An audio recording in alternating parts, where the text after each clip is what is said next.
Tell us a story, Ranger Chet. Oh, okay. I could tell you about the time I locked eyes with Sasquatch, or about my brush with the elusive Chupacabra. Then there was that encounter with the Mothman. Yeah, tell us about the Mothman. Of course, I once saw a lake monster and a sea monster on the same day. Wow! That's not even taking all the ghosts, aliens, and UFOs into account. You've seen all that as a park ranger? No, son. Those are the creatures I've encountered in my cryptid crate. What's a cryptid crate? Cryptid Crate is a monthly subscription box that arrives on your doorstep each and every month.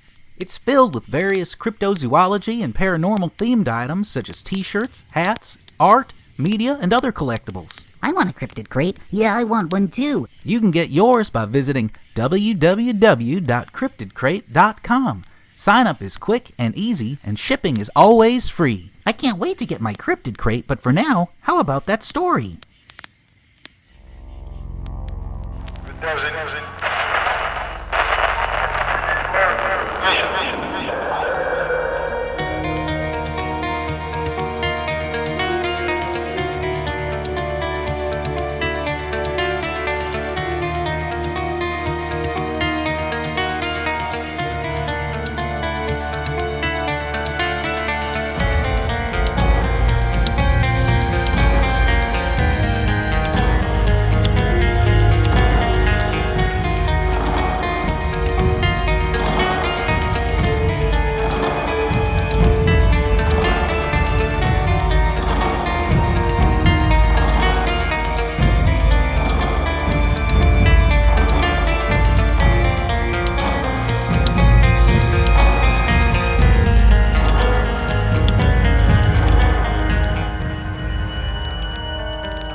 Good evening and welcome to the Season 4 finale of Monsters Among Us.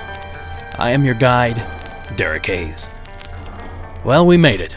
The 20th and final episode for this, the 4th season of Monsters Among Us. As longtime listeners know, I do my best to do something special to send each and every season out with a bang. And well, tonight is no exception. This evening we're going to hear from nearly a dozen listeners that submitted stories about their hometowns, counties, regions, and states. In addition, I have a special interview lined up with an expert in all things legend. But before we launch into that, I recently, as in I woke up there this morning, went on a camping trip to one of Southern California's strangest locations, the Salton Sea. It's called the Salton Sea. It's the largest body of water in California, and it's not even supposed to be there. At the turn of the last century, an engineering screw-up of epic proportions diverted the Colorado River into one of the lowest, hottest land basins in the United States. It took 2 years to stem the tide, and when the flooding finally stopped, 350 square miles of desert lay underwater. Everyone assumed the giant inland sea they had created by accident would just dry up, but when it didn't, real estate developers tried to turn an ecological disaster into an opportunity. Here is truly a miracle in the desert, a whole new outlet for the crowded millions in big cities, a Palm Springs with water. Here is where you can find the good life in the sun. Today, the Salton Riviera, beside the blue Salton Sea, is the place for you to take charge of your future.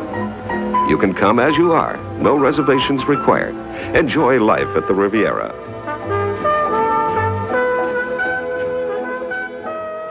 For a while, it really did seem like a miracle. Tourists flocked to a place that had once been unforgiving desert. People bought homes, built schools, restaurants, yacht clubs. But then the sea turned on them. Over the years, its water, fed only by agricultural runoff, became saltier than the ocean. Botulism poisoning killed millions of fish, and massive die-offs during the height of 120-degree summers made the air almost unbreathable. The sea began to flood unpredictably. Tourists fled. Boomtowns turned into ghost towns. Today, what remains is a landscape out of science fiction.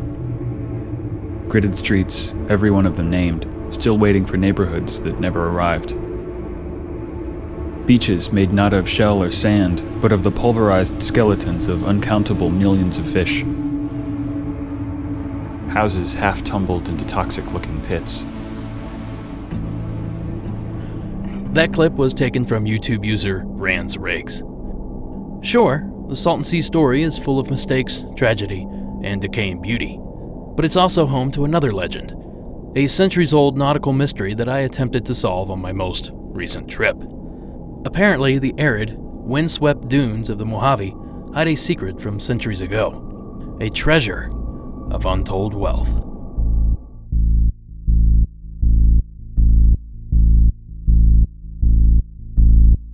A great bird with white wings came floating down from Mexico way. It stopped. Then soon the men went away, walking south into Mexico. The water went away, and the bird was lying in the sand. Its white wings fell down, leaving a tall bare tree sticking up. After a while, the wind blew and blew, and the bird was covered with sand. It's said that one of the biggest legends of the Southwest is to have taken place in the Colorado Desert. For decades, rumors have circulated that a Spanish pearling vessel sailed up a channel from the Gulf of California and into an unknown inland sea. Legend has it, after exploring to the north of the reported sea, they found no opening into the Pacific Ocean and turned around. As they headed south, they found their only channel to get home had dried up and closed. Abandoning their ship, they walked back into Mexico, and it was later reported the captain showed up in Acapulco without his ship. According to various explorers and reports, that sea is said to be today's Salton Sea. For over 140 years, California pioneers, prospectors, and even farmers have reported seeing this legendary ship. While various accounts have surfaced regarding witnessing the abandoned ship, no physical evidence has ever been brought back. That video was courtesy of the Desert Empire 1. So naturally, I did what I do, and I did a little digging. And this time, in the literal sense of the word. I spent the last few days probing around the foothills surrounding the Salton Sea in search of this very mystery. Keep your eyes peeled on Facebook this week for a brief video documenting my adventure. Given that this mystery is only a few hours from my home, I might try my luck again when I have more time to explore the rocky crags and eroded hillsides of this barren desert wasteland. But, given that the vessel has eluded discovery thus far, it's entirely possible that its final resting place lies beneath the salty waves of the Salton Sea. I have a great show lined up for you guys this evening, so what do you say we get started?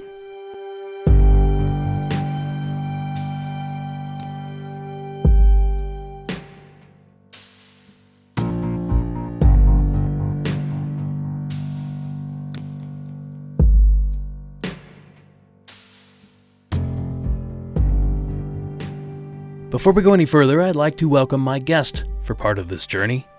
A guest that is no stranger to Hometown Legends. Robert C. Robinson is an author, adventurer, and above all else, legend tripper. Welcome, Robert, to the show. Hey, thanks, Derek. So let me ask you a real quick, obvious question. Tell me, what is legend tripping? How would you define that? I define legend tripping as to go on a trip, as you were, a journey to go explore some legends, preferably in your area. They could be anything from, in the cryptozoology field, i.e. Bigfoot, the Mothman. You got the paranormal, conducting a paranormal investigation, i.e. ghost hunt. You got UFOs, which I like to go look for, UFO landing sites. Which almost every state in the, United States has some legend of buried treasure. And, you got areas that are just mysterious places that have, really weird things happen, like gravity hills and ghost lights. So basically, the Hometown Legend segment of this show is legend tripping, in a sense. Yes. Like I said, I always encourage people to go explore their area. And you'd be surprised how many legends they actually have in their area that they can just get out and go look at. In fact, Bigfoot sightings, there's practically Bigfoot sightings all over the United States. I think I think Hawaii is the only state that doesn't have any Bigfoot sightings. I think I've heard that as well, and I've seen the episode of Finding Bigfoot that took place in Rhode Island, which I thought was a bit comical, but hey, you never know. Yes. People see things, so. How did you get started in legend tripping? Was it something that happened when you were a kid, or an adult fascination? What happened there? Well, the story I always tell people on how I got into legend tripping or just looking for, the unexplained is two movies, The Exorcist and The Legend of Boggy Creek. Quick story, me and my friend, we snuck in to go see it. We were 12 years old. We saw it, scared the crap out of me. We were walking out of the theater. I heard some people in front of us talking, and they made a comment that, it was a true story, that happened to a 12-year-old little boy. I looked at my friend Tommy. I said, "Did you hear that? We're 12 years old." And he said, "No, I'm 12 and a half. I'm too old. You, on the other hand, you're going to get possessed." Got home, didn't sleep at all that night. Was waiting for my bed to move. My mom ended up having to bring a priest in to talk to me and convince me that I wasn't going to get possessed. And, then I started researching about the whole story that happened in Georgetown about the little boy. And I actually got a little fascinated with it and found out it wasn't, just like the movie was. But the church did authorize an exorcism. And then, of course, The Legend of Boggy Creek, which is, you talk to any Bigfoot hunter and they all know this movie. We went to go see it at the drive-in when we were, living in Mississippi. Didn't know anything about the movie. It was a double featured drive-in. Saw the poster. Went and saw watched the movie. In fact, I watched the movie sitting behind, in the back seat with my eyes just sitting over the seat watching this thing, it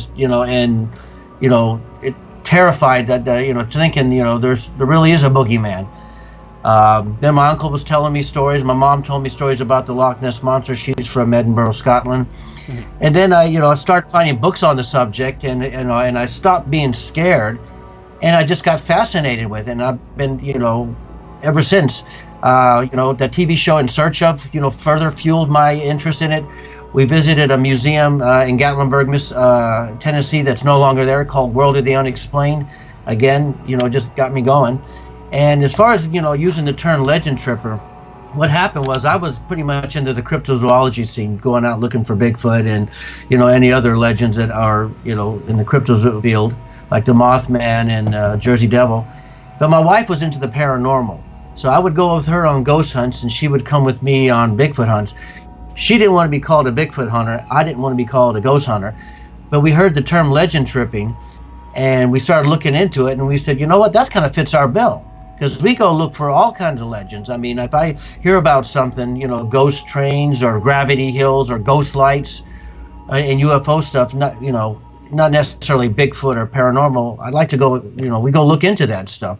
So from that point on, we just started calling ourselves legend trippers. So how long have you been practicing legend tripping? And aside from that, have you seen anything? Well, I can officially say I started doing it actively when I got out of the military in 2003.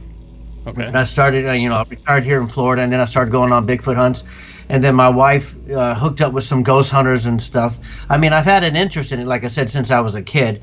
And I think my first legend trip would be in high school when we heard about Momo, the Bigfoot that was seen in Missouri. Uh-huh. And I talked two friends into going down to go look, because I lived in Kansas, right on the Kansas-Missouri border.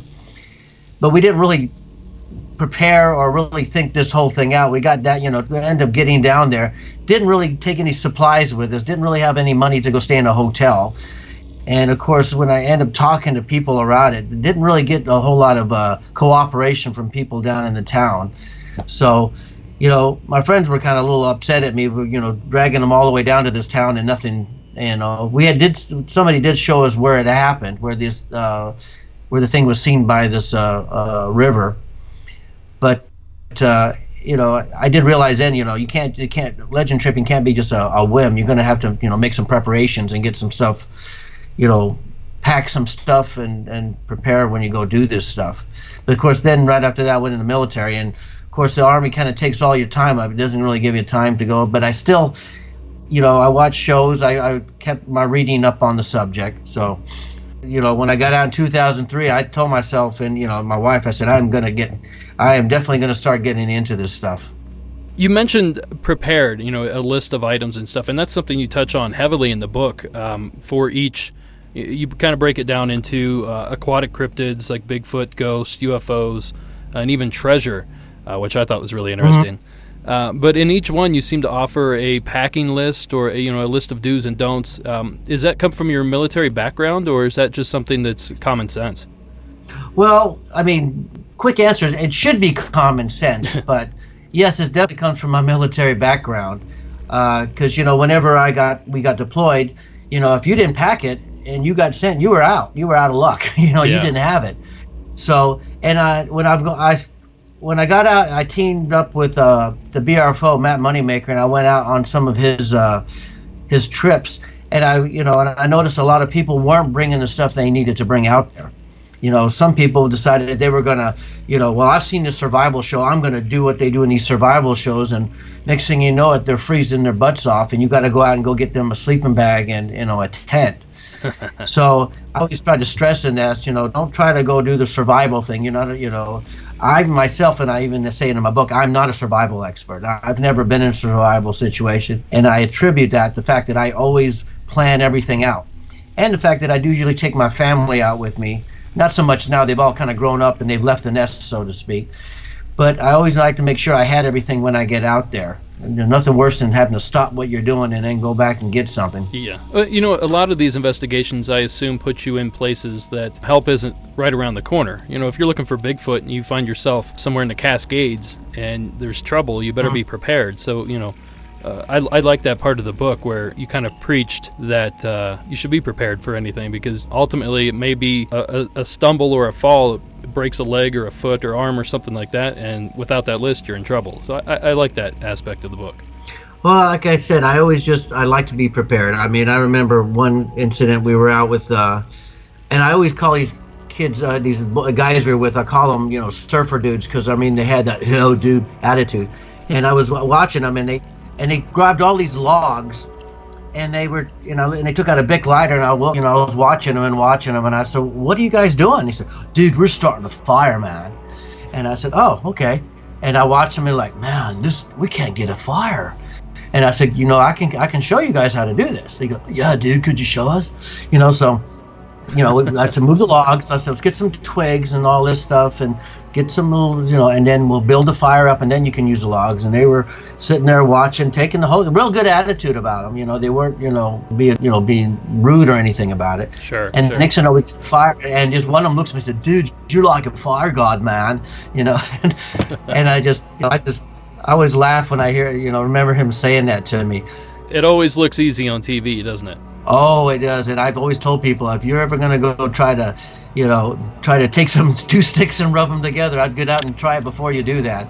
Me, I always like to take matches and a big lighter with me before, So what do you say, Robert? You want to get into our first call of the evening here? Sure, sounds good. Okay. Well, the first one was submitted by Addie, who you may know as the moderator of the Facebook fan page.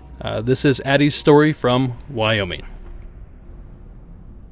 Hey Derek, this is Addie from Wyoming, as in Addie from the Monsters Among Us Facebook page. I wanted to share with you about one of my hometown's legends.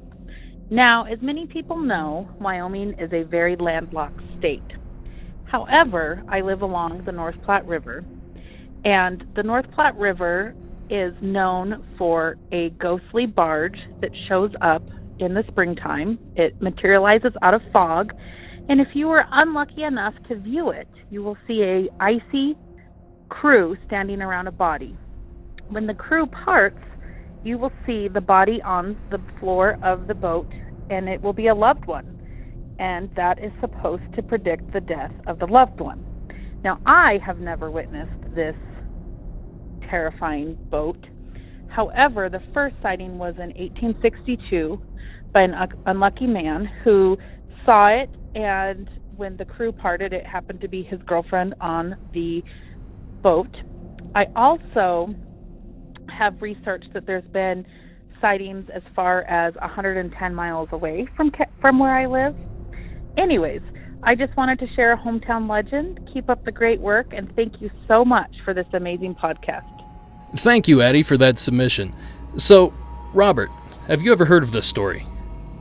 I've heard similar stories to it. I mean, the story does remind me of the legend of the Banshee, where, in Irish folklore, the Banshee shows up, and that means somebody in your family is getting ready to, pass away. In fact, in that movie, the Darby O'Gill and the Little People, the Walt Disney movie, the Banshee showed up, and next thing you know, Darby O'Gill's his daughter. So, I mean, there's plenty of stories about that in reference to, an omen of death coming. I mean, even, in the cryptozoology field, the Mothman.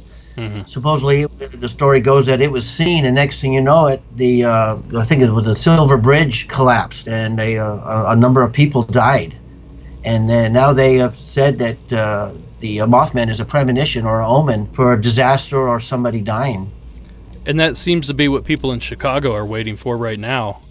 As you probably know, there's been a flap of going on maybe 2 years now of Mothman sightings in the southern Chicago area, and people are kind of leery about what may happen if he is truly a precursor to all this stuff. Yeah, I saw those stories, and in fact, there's been quite a bit of, like you said, a bit of flap going on about it. At first, I thought maybe it's just an isolated incident, but it seems to be quite a bit of sightings, and enough to where people are now starting to take notice of this Mothman sightings in Chicago. Yeah. Well, the funny thing about Addie's story here is that I actually spent an entire summer in Casper, Wyoming, where this story takes place. And I lived with my aunt and uncle on their ranch, just kind of helping out for a summer when I was in high school.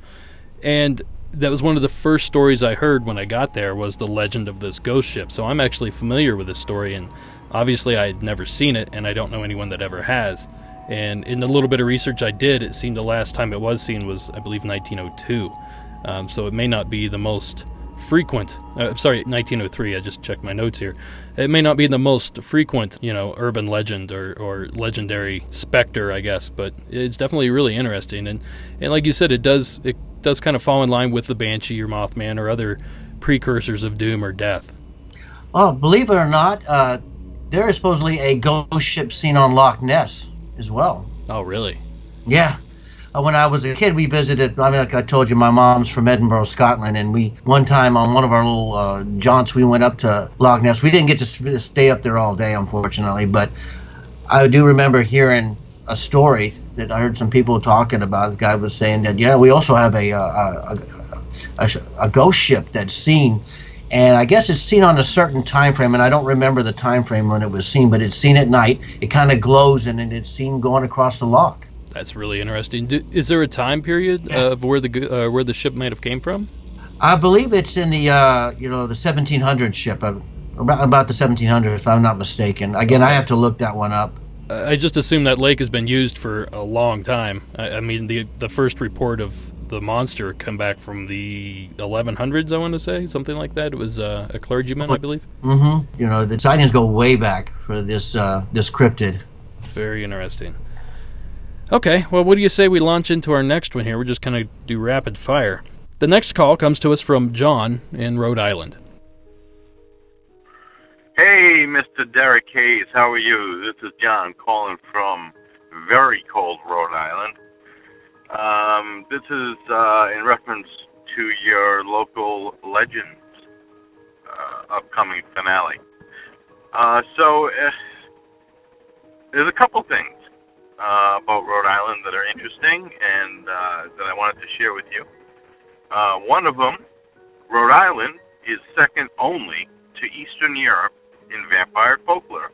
I'm not sure if anyone knew that, but it's true. The most famous being Mercy Brown, Sarah Tillinghast, Nellie Vaughan. These are some that you can look up, some of the more popular ones. And to this day, people claim to see Mercy walking Chestnut Hill Baptist Church Cemetery on Route 102 in Rhode Island. In fact, I went there to visit recently, and there's a little, I don't know what you call them, an eco box or a DO box where you can sign your name, where you're from, and your thoughts about Mercy. But the local legend is the gates of hell. So when I was in high school, of course, this is back in 1998 when I was a senior. I actually knew about it before then. But down this road I live in West Greenwich, which is the more rural area of Rhode Island, at about the Connecticut border. There was these gates, enormous wrought iron gates, just blocking a path that a car could drive down. And the deal was that you would go down to these gates, which were called the Gates of Hell, and this is going to sound like, I'm sure, a million other local legends, but you flash your lights 3 times, and on the third flash, a car from the inside of the gate will turn on its lights. Now, those who said to have been close enough to the car reported to be a black Camaro.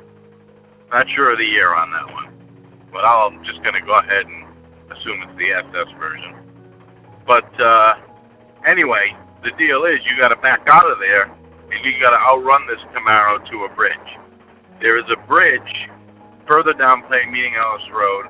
It's about 2 miles, 1.5 miles, somewhere in that area. And Plain Meeting House Road is a very twisting and turning road. So the deal is this car lights up. Somehow it goes through the gate. Phantom car. Why not? And you got to beat it to the bridge. And when you do, the lights disappear and the car disappears. And I've heard stories of people doing it and saying that it appeared and it followed them. And I've never heard of any stories of anyone not making it. Maybe there's a reason for that. Anyway, take care of yourself. Love your podcast. I'll be calling back with another story that you're going to enjoy. Take care. Bye-bye. Thank you, John, for that submission. It's funny, ever since I've been, researching the paranormal, Mercy Brown's story has been the top of the list for me, because I just kind of have a thing for vampires. Not necessarily that I believe in them, but I just think the story is fascinating. And ultimately what had happened here is that Mercy Brown was part of a large family, and from what I remember, nearly every child had died in this family of tuberculosis or influenza. I believe it was tuberculosis. She died early on, and as people in the family continued to die, people in the town started to question whether or not Mercy Brown may have been a vampire and had come back to take her siblings with her. So they finally exhumed her body and found her, despite the fact that she'd been dead nearly a year or possibly over a year. She was in relatively great shape. Her skin was in great shape. She had blood on her mouth, like moist blood. So they assumed she was a vampire at that point. They burned her body, removed her heart, and burned it, and then fed the ashes to her only living brother, who died a couple months later. So that's where the legend of Mercy Brown came from, and they, everyone in that area assumed from that point on that Mercy was in fact a vampire. So I'm wondering, Robert, have you ever heard of any other vampire-related stories, throughout the country that may coincide with this one, either contemporary or, older? Well, when he made that comment, I quickly looked it up, and, he's correct that, Rhode Island is the capital of vampire sighting or incidents in the United States. But, there hasn't really been, there seemed to be not to veer off the subject too much, there seems to be a rise in what they call, werewolf sightings that have suddenly taken popularity in there, so much there. But I do remember, when the Anne Rice books were out, and there seemed to be a lot of interest in vampires. But, as far as my experience goes with my, looking into legends and stuff, I haven't come across any vampire legend. But I tell you, I really would be something neat to get into and look into. Yeah. It just dawned on me a story that throughout the show, I reach back on a few stories that happened to me, in my life, or people that I know. And as a kid, I was probably 10 years old, and I remember my parents having a conversation about, we grew up near West Virginia. We were about an hour from the border in Ohio. And I remember a story about a woman that was found dead in a hotel room or motel room, drained of blood with 2 puncture marks in her neck. My mother told this story to my father. I wasn't supposed to be listening. It was their conversation. But I heard it and it fascinated and terrified me at the same time. And looking back, this is probably right around the time that the Anne Rice books came out, so I bet it was some sort of urban legend kind of thing that was going around. I've since looked countless times on Google or local West Virginia news sites trying to find this story, and I can't seem to find it anywhere, so I doubt that it ever took place. But the fact that the story existed was fascinating to me. I'm going to have to look that one up. It was something right out of a movie, I could tell you that much. It does sound kind of neat. I mean, like I said, I'm going to have to look that one up because I'm not too far from, in Florida. That's not that far a trip. And, when we do make trips up to my wife's family up in Pennsylvania, we try to look for things on the way up there. And we've been known to I've been known to take some detours going up there just to go check out some legends in the air and on the way up there. Have you looked into the Flatwoods Monster there in Flatwoods, West Virginia? No, but again, that is definitely on my list. I haven't really got to look into too much of the UFO. I mean, we have one area down here where there's been a UFO related incident. But, they got the Flatwoods Monster. They have that incident that happened over in Kentucky. Hopkinsville? I'm trying to remember. Yeah, that I've always wanted to go check out Hopkinsville over that. I mean, I don't know, a little trivia here. Steven Spielberg, back in the day after he did Close Encounters, was going to do a movie on that incident. And through some rewrites and all that, and some studios not picking up on it, he revamped it, and lo and behold, it became that movie E.T. But initially, he wanted to do the Hopkins incident.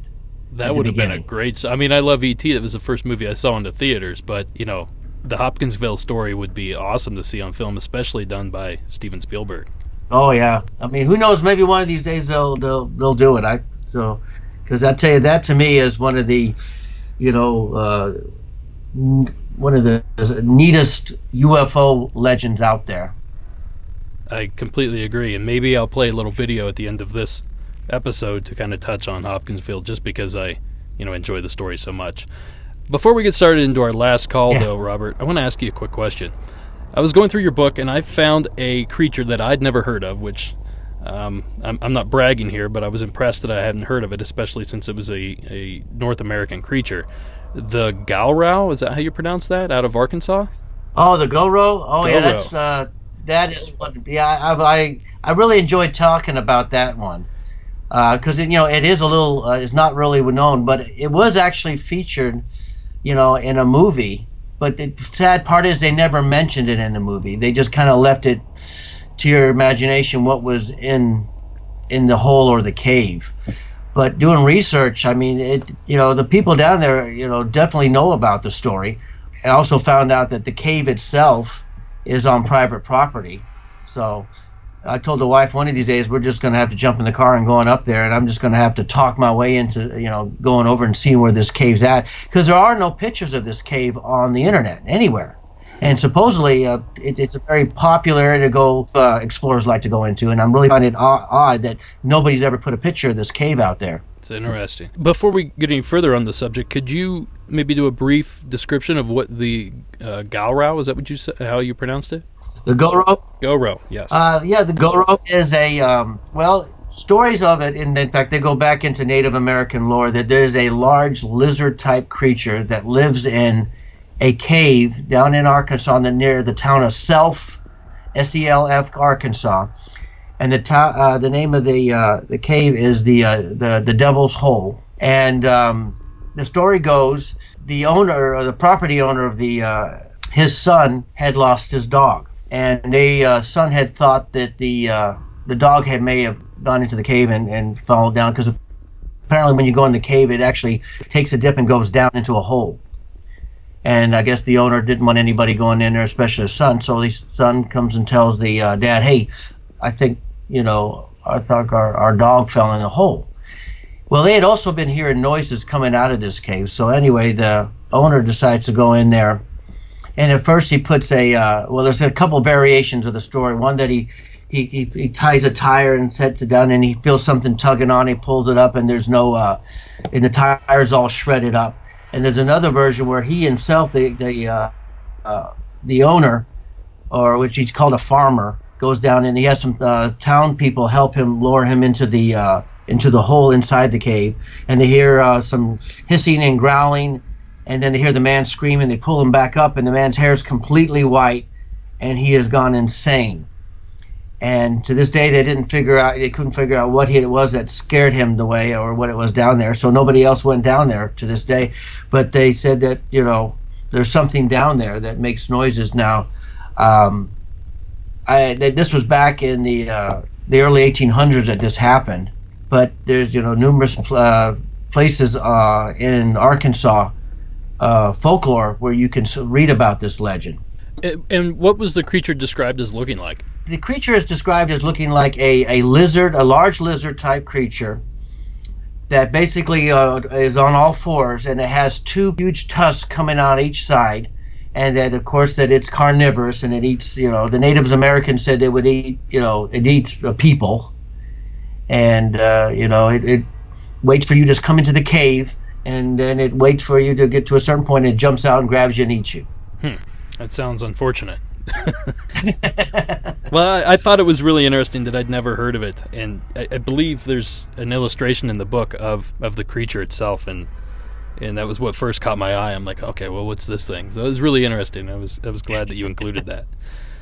Okay, what do you say we get into our last story here? This is Alan's story from Texas.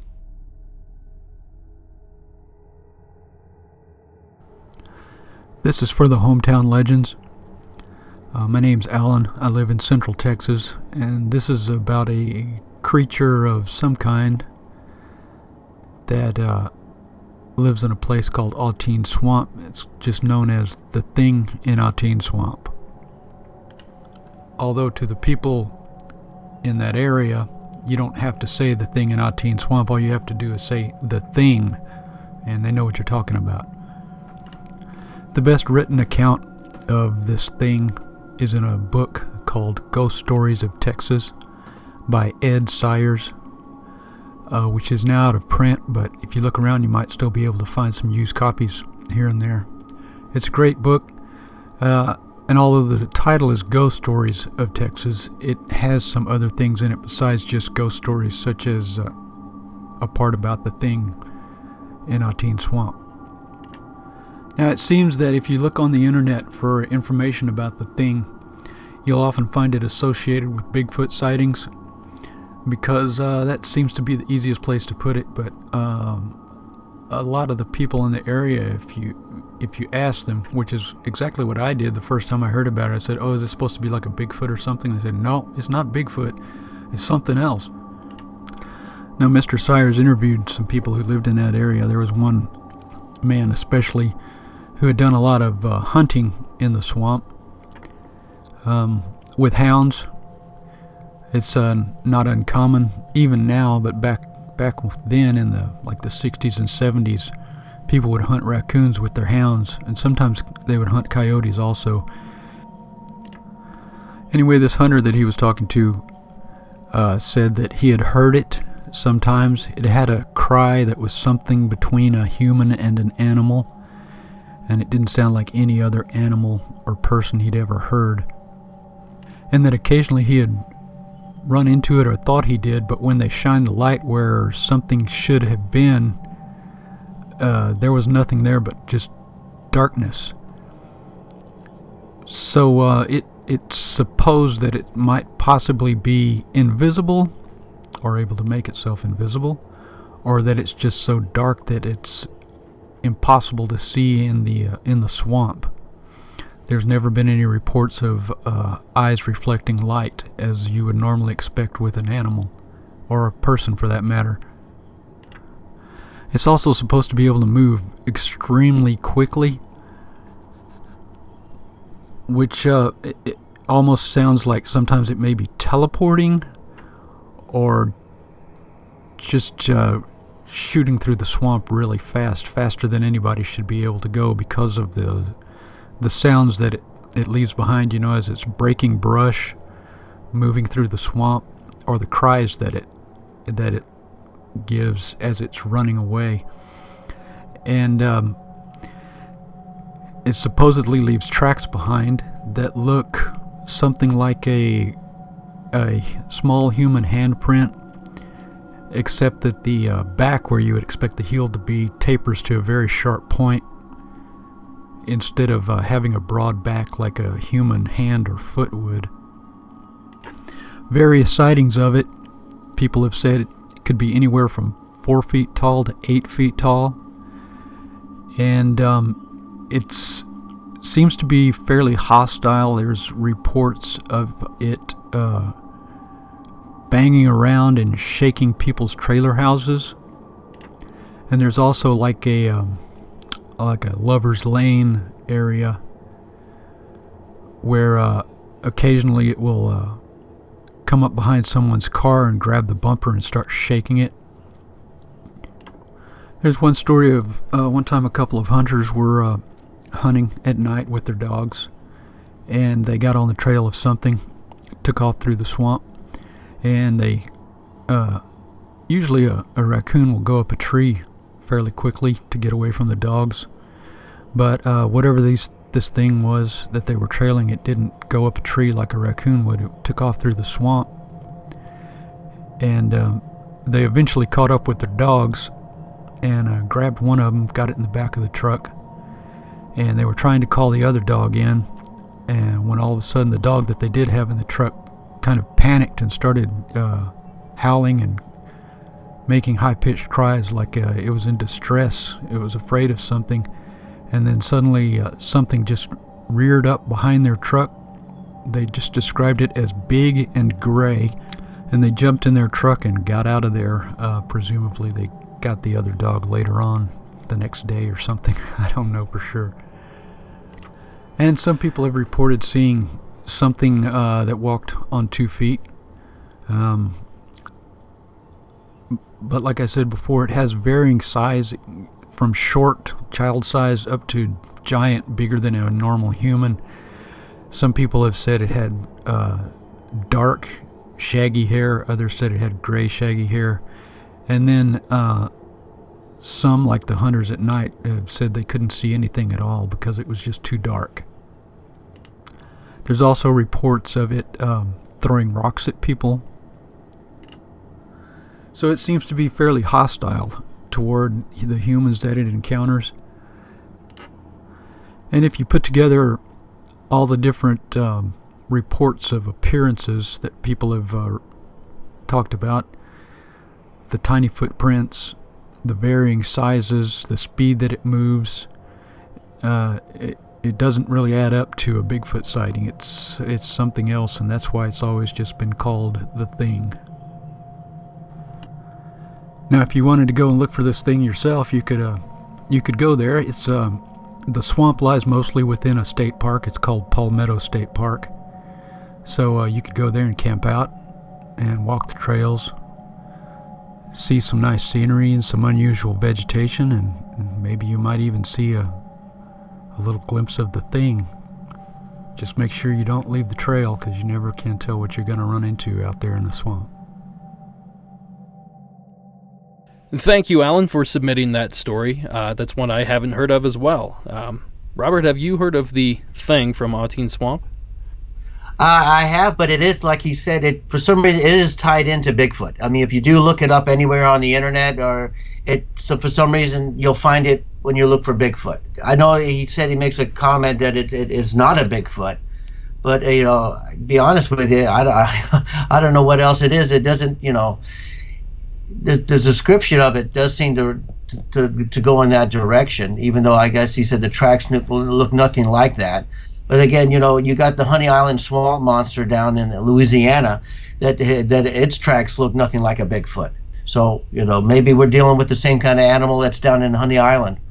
Well, there seems to be a handful of quote-unquote Bigfoot species or variations down in that area with strange footprints. I believe the Boggy Creek monster, the Fouke monster, had a 3-toed track. Is that correct? No, they found on a Willie Smith's bean field some 3-toed tracks. So I think this is my personal opinion, and a lot of that is that there were sightings going on, and there's a lot of hoopla, and people are like, oh, it'd be fun if we put some footprints out, so they create a cast or they create a fake footprint and kind of try to add to the legend. And I can't help but think that they may do more harm than good when they do something like that. But that's my thought on how a lot of these three-toed tracks, or the confusion with like alligator tracks or something like that. That's true. There are, times when they're just misidentified, and unfortunately, there are people that do go out there and do it. There was some, going back to the Falk monster, there was, some talk that Willie Smith himself had made the tracks because, there were some sightings that had made some people come out there, and he owned a gas station out there, and he made a lot of money with these people coming in buying stuff. So he said, well, maybe I'll make some three-toed tracks, put them in my bean field, and then I'll have these people come back out again. And so, I mean, and the thing that gets me about that, too, is because right across the Sulphur River in Texas, they've had some Bigfoot sightings where there's just regular, the typical three-toed prints that are seen over in that area.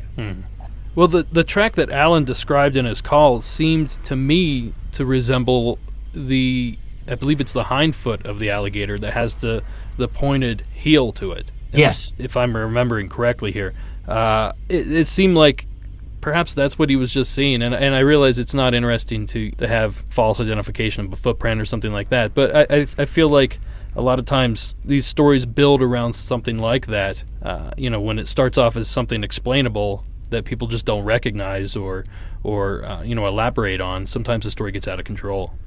Well, what happens is sometimes people come, you see a track, you don't know what it is. I mean, we've had this in Florida with some of the bear tracks, where people find bear tracks. Oh my God, there's a Bigfoot out here, and then they come back and you look at it a little bit closely, and these are people that are experienced being in the woods, and then all of a sudden you point out to them, it's a bear track, and they get like, oh wow, I don't know how I didn't see that.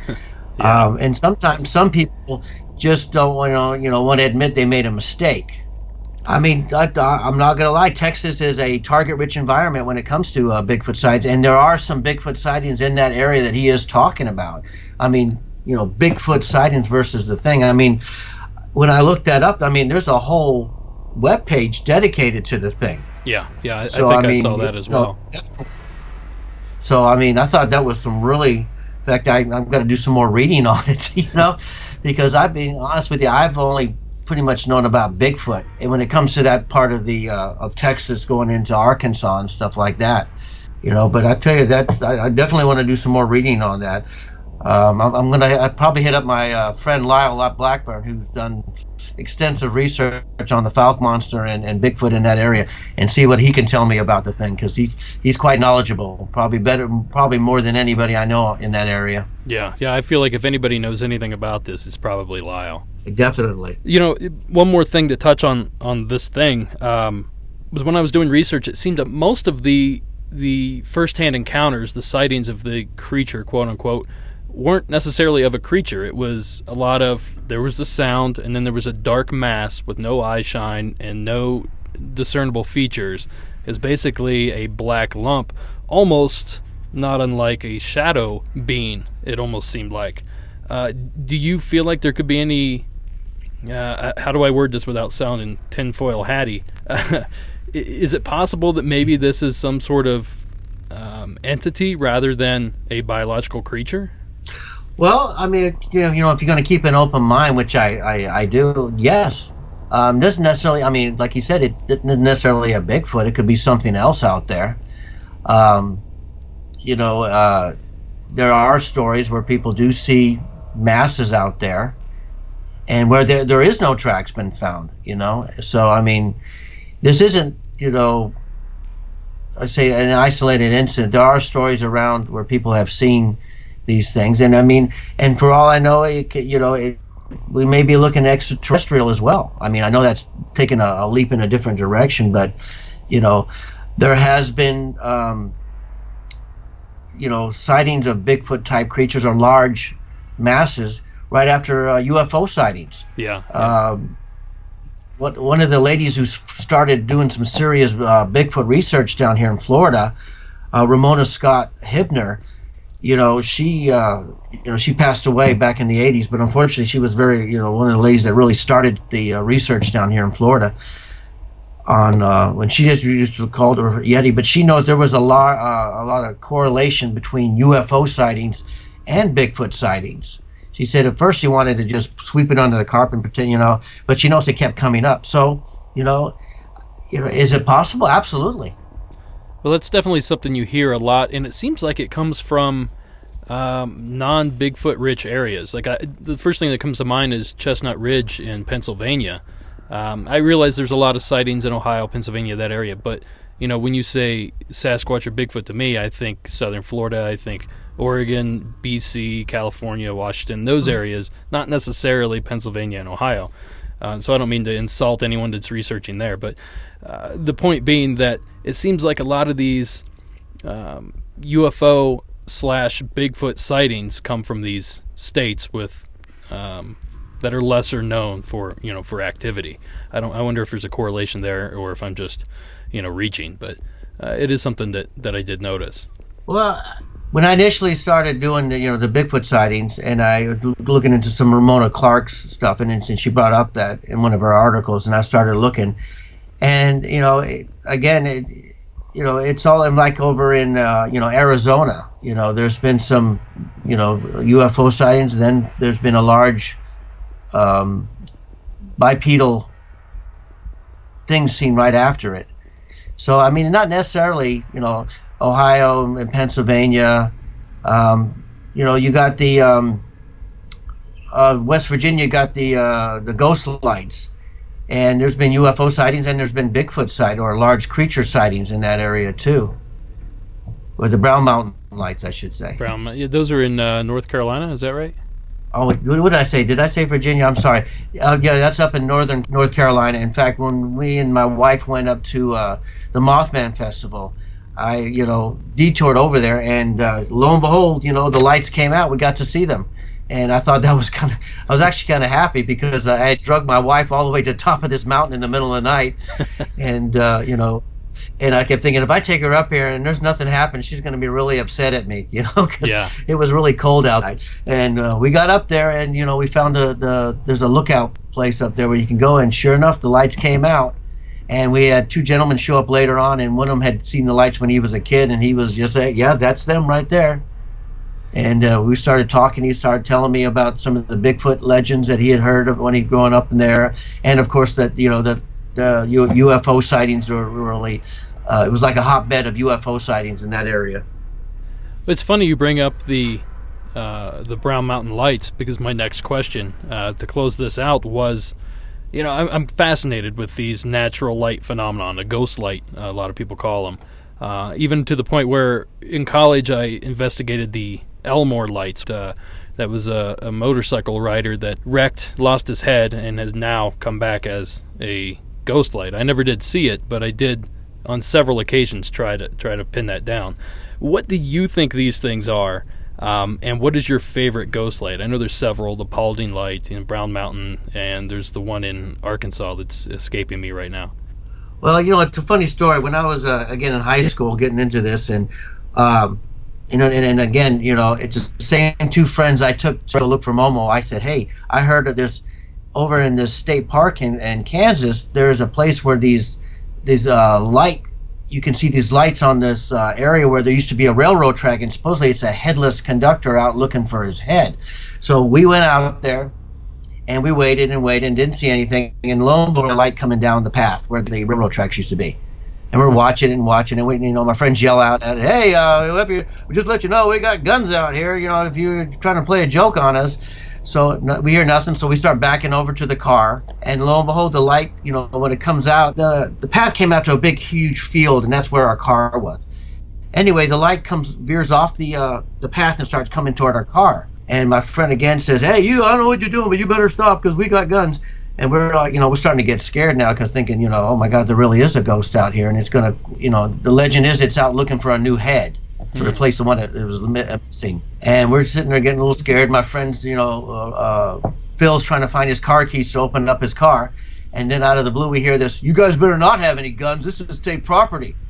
And we just kind of look up and then realize it wasn't a park ranger. It was just one of the individuals that takes care of the area. And he came up and said, "What are you guys doing out here? You out here smoking drugs and stuff?" I said, "No." And I explained to him what we were doing. He goes, "Oh, no, you've got the wrong spot, guy. That's down in Missouri. You're about 100 miles. It happened over here." I said, "Oh, okay. Okay, well, all right, we'll go ahead and leave." But I thought what was interesting is the fact that, we had the wrong spot, but the guy out there, the legend, and knew where it took place at. But I always thought that was just really cool. I mean, my friends, of course, they weren't amused about the whole incident. I bet not. But, But anyway, as far as my favorite one goes, I would say it's definitely the Brown Mountain Lights, because both times I've been up there, I took my sons up there one time when I was stationed at Fort Bragg. But, when I took my wife out again, we saw the lights. And, I mean, it's just a neat area to go to. I mean, the whole area itself is just what I call, a target-rich environment when it comes to legends. And, what do I think the lights are? Do I think it's a prank? I mean, to be honest with you, where these lights are, for somebody to have to, because there is no roads that go up to these areas where the lights are seen. Okay. And some of the way they move around, I just can't see somebody doing that. I mean, okay, Earl, get your flashlight. We got to go do some Brown Mountain Lights, in case some people come up there, we better be ready to go ahead and make them think there's lights out. I just can't see that happening. These things have also been taking place for hundreds of years, haven't they? Back to, That's true. I believe, Cherokee legend or maybe Shawnee legend, they talked about those lights hundreds of years ago. So if it's a prank, it's a well-done prank. You got the Marfa lights out in Texas, and they've been seen before. Somebody say, well, you're seeing car lights. Well, these things were seen before there was even automobiles out there. And there was an airfield out there that the Air Force used to train, I think it was either World War I or World War II, where they actually used to comment seeing the lights. The pilots did. Okay. So, I don't think science or scientists have actually put their finger on what actually is doing it. I mean, they like to come up with some quick, it's just car lights and all that. But again, the Brown Mountain Lights, there's no roads that go up there to these two mountains, to do this. Unless somebody is very dedicated to going out there each night, taking a flashlight and running all around. Because, the lights aren't seen in just one particular spot. They're seen all over the mountains. Okay. And whoever's doing this would have to run around all night, turning these lights on and off. So is it a natural phenomenon? It's possible. The legend goes that it's a tribe of Native Americans that are out looking for their wives that were kidnapped by another Native American tribe. And that's what you see as the ghost of their lights, that they're out there looking the mountains, looking for their family members. That's actually the story I heard as well. Yeah, it started with a battle and all that. But the one thing you did point out was that science doesn't really have much of an answer, and I think it really stems from the fact that there's just not a lot of research money flooding into investigating strange lights on a remote mountaintop. If this mystery is going to get solved, it's going to be solved by people like you that are, putting feet on the ground and spending time researching these things. Oh, I agree. And in fact, I even told the wife, I said, next time we do come up here, I'm going to go ahead and see if we can go around and go onto the actual mountain, Brown Mountain, and the Flat Top Mountain, which is right next to it. And both these two mountains have the lights on them. Is to go up there and just wait and see what happens. Bring a tent and sleeping bag and just wait for it to happen, and then see if we can find out how what's making these lights. Is it paranormal? Is it something that can be explained, like two rocks banging against each other causing some kind of a spark, which I find that hard to believe. But I would really think it'd be cool to be up there and see just what it is that these lights, or be up there where the lights are at. Well, if you do that and you see anything, for sure, give us a call here. I'd love to have you back on to talk about it. Well, I'll tell you, I definitely would. That's great. So, Robert, tell everybody where they can find their own copy of Legend Tripping.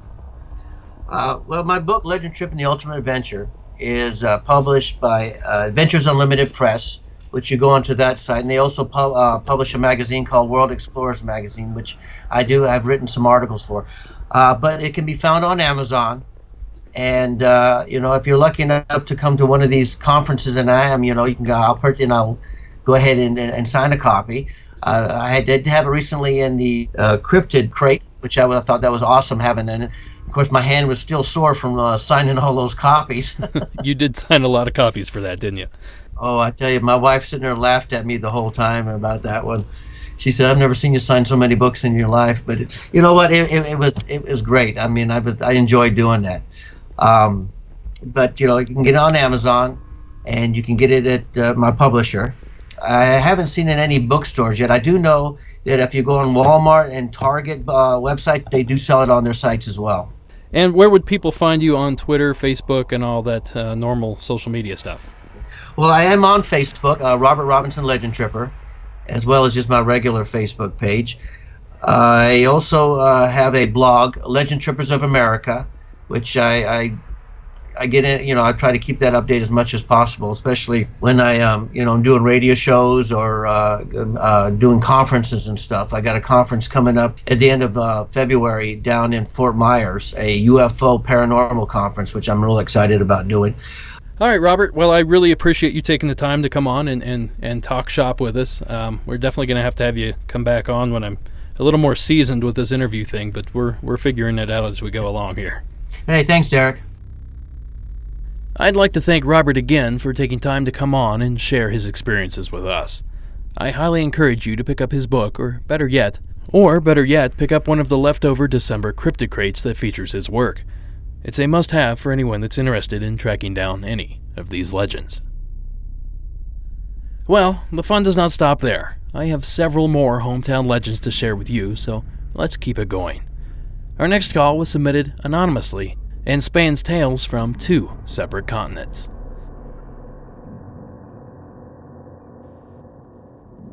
Hey there, Derek. I'm calling for the Hometown Legends segment for the finale for the season. I have a couple different ones for you. One's actually from my brother-in-law, who is from Uganda, around the Jinja, Kampala kind of area. So where he's at, in like the villages especially, they have this legend of night dancers, which are supposedly they're either cannibals or witches or some sort of, depending on who you ask, it'll vary, but essentially they go and they dance naked out in the nights, and if you see them, supposedly you're going to die within the next year.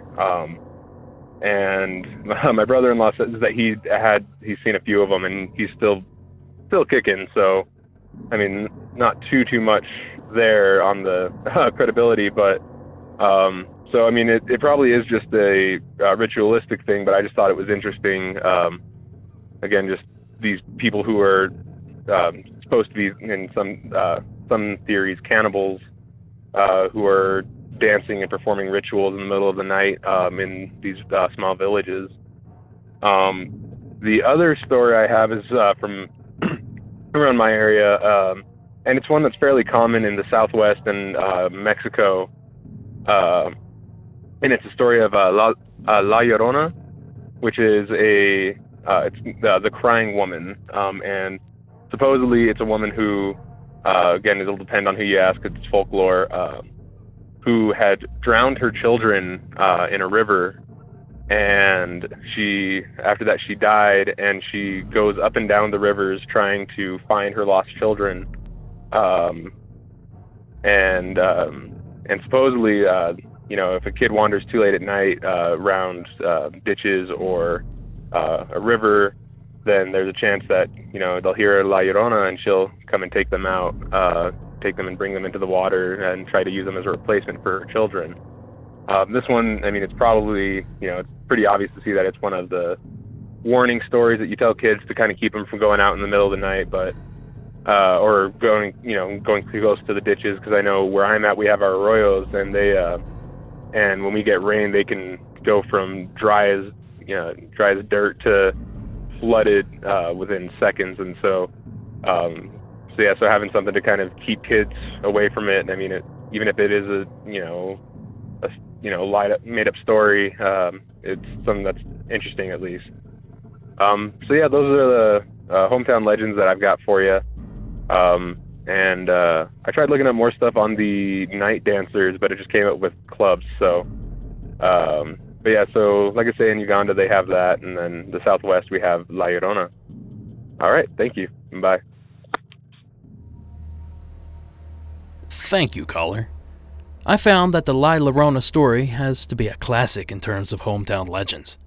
For those that aren't familiar with the tale, the following clip was sourced from Mythology and Fiction Explained on YouTube. Cursed to roam the rivers and lakes for eternity, searching for her lost children. The tale of La Llorona is one that has been terrifying those in Latin America and Hispanic cultures for centuries. She is often depicted as a tall, thin ghost, blessed with natural beauty and long, dark hair. Roughly translated, La Llorona means the weeping woman, as she roams the rivers and creeks weeping and wailing, searching for her children. Those who come across her are said to be dragged screaming into a watery grave. The exact origin of La Llorona is unclear, and there are many versions about how she became the weeping woman. One of the more common variations is that a young beautiful woman named Maria, full of life and love, married a wealthy man who showered her with gifts and attention. After Maria gave him 2 sons, things began to change. They began to drift apart, and he returned to his old ways, having many affairs and turning to alcohol to dull his boredom. He would often leave Maria and his 2 sons alone for months at a time, and it appeared that he no longer cared for Maria. Eventually he decided that he would leave Maria for good, and he married a woman that he believed to be of his social class. He would only return to visit his children, and this caused Maria to feel great resentment towards her 2 sons. One evening, Maria and her 2 children took a stroll on the riverbank. She came across her husband with his new wife as they rode by in a carriage. After seeing the 2 together, Maria's anger could no longer be controlled. She lashed out at her children, grabbing them and throwing them into the river. As their bodies floated down the stream and began to disappear, only then she realized what she had just done. She attempted to run down the riverbank and save her children, but it was too late. Maria was overcome by grief, and she ran through the streets wailing. According to the legend, La Llorona mourned her children day and night. She roamed the nearby rivers in her white gown, hoping that eventually her children would come back to her. She refused to eat and sleep, until she grew so thin that she resembled a skeleton. Eventually she finally died on the banks of the river where she lost her children. It wasn't long after that her restless spirit began to appear and could be seen walking down the banks of the nearby rivers in the darkness. Her weeping and wailing could be heard at night, and the locals, afraid of what they heard, stopped going out after dark. According to the legend, if she came across a child, she would attempt to take that child and drown them in the lake, in the hope that she would be given her children back in return. In some versions of the myth, she kills anyone who crosses her, and in others, only children. The tale of La Llorona was often told to frighten children, as a way of stopping them sneaking out of the house at night, for you may be kidnapped by La Llorona.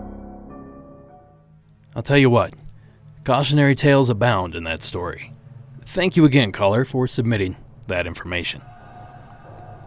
Our next creepy legend takes us to the opposite corner of the continent. This is Sarah's call from Massachusetts. Hi, Derek. This is Sarah, the librarian from Massachusetts. I hope I'm not too late, but I'm calling with a story for your local Legends season finale that I thought you might enjoy.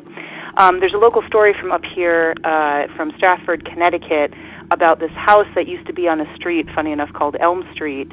Back in the 1850s, there was a guy named Dr. Phelps who moved into this fairly large home with his second wife and her children. He was a spiritualist. He was interested in seances and communicating with the dead. And when they first moved in, they did a few minor seances and things like that to try to speak with spirits.